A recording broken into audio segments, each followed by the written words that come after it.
Okay, we had chapter 23, evolution of populations. Evolutionary changes appear in a population of organisms over time. It's not just like an individual in the population. And then the microevolution of a population is the change of allele frequencies in a population over generations. So an individual, you're not going to see a significant change in their alleles while they're living. And then this is caused by natural selection, genetic drift, and gene flow. Gregor Mendel proposed a model of inheritance in which organisms transmit discrete genes to their offspring, and he did this through his study of pea plants. And this set a basis for the understanding of the genetic differences in evolution. Genetic variation are differences among individuals in the composition of their genes or other DNA sequences. Evolution cannot occur without this. And then gene variability is how genes vary from one individual to another. And it's calculated by quantifying the number of heterozygous individuals in a population. How do you know a population is evolving? You know this by, you can use the Hardy-Weinberg equation.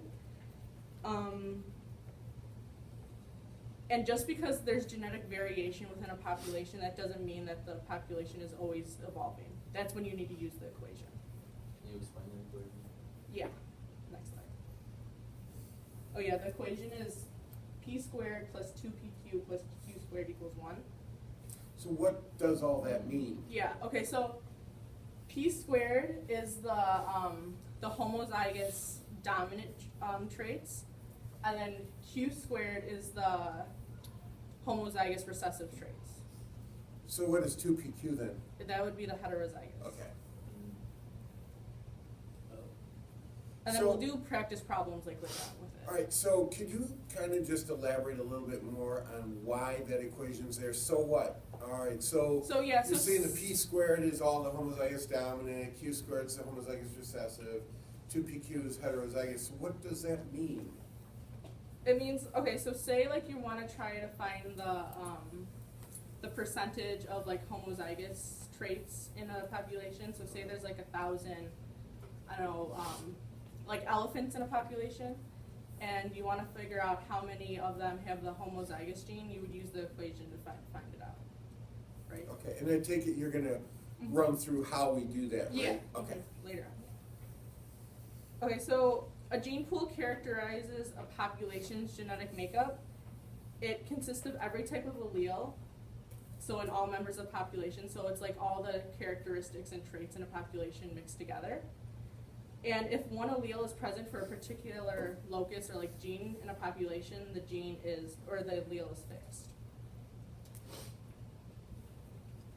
Okay, so in a population that is not evolving, the allele and genotype frequencies remain constant.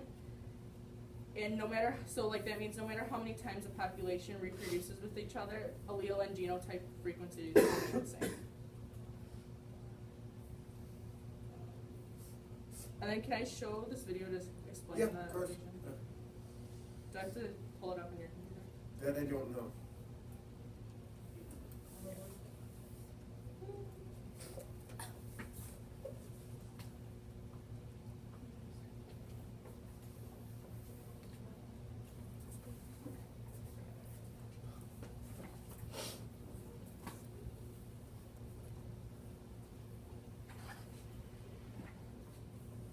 Just make a new, tab.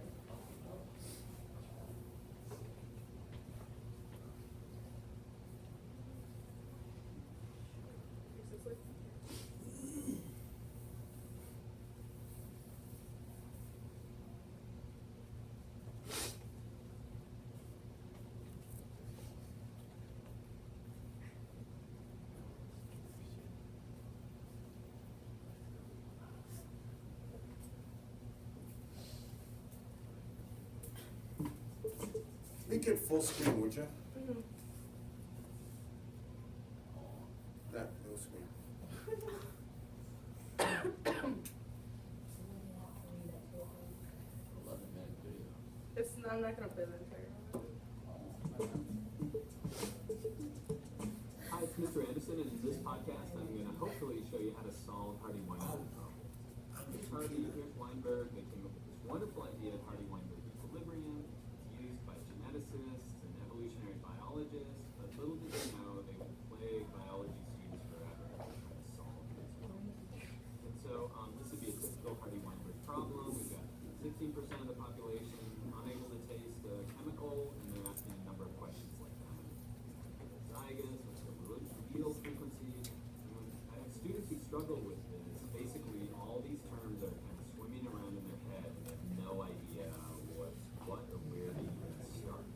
And so I want to kind of go back to basics and show you what a gene pool is, and then show you how to solve some of these problems.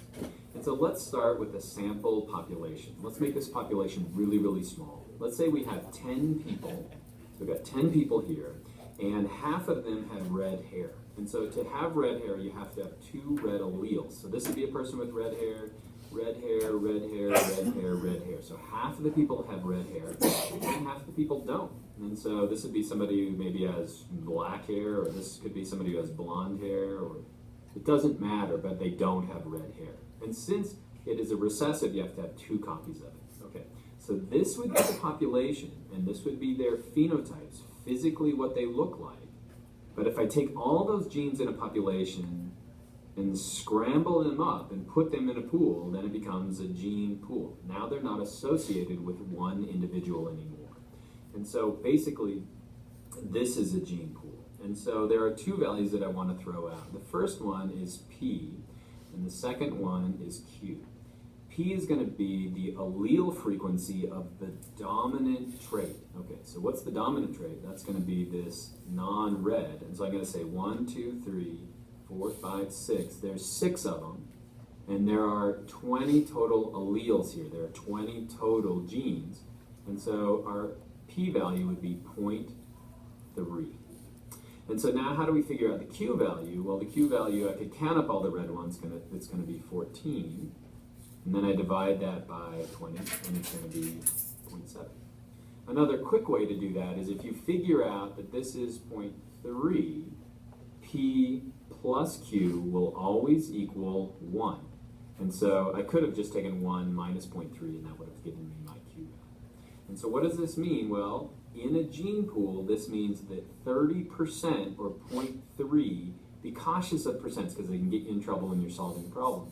But 30% of the individuals are going to be, of the genes, are going to be of the dominant, and 70% are going to be of the recessive. Now, if you know anything about genetics, we can figure out where the rest of the Hardy-Weinberg comes from.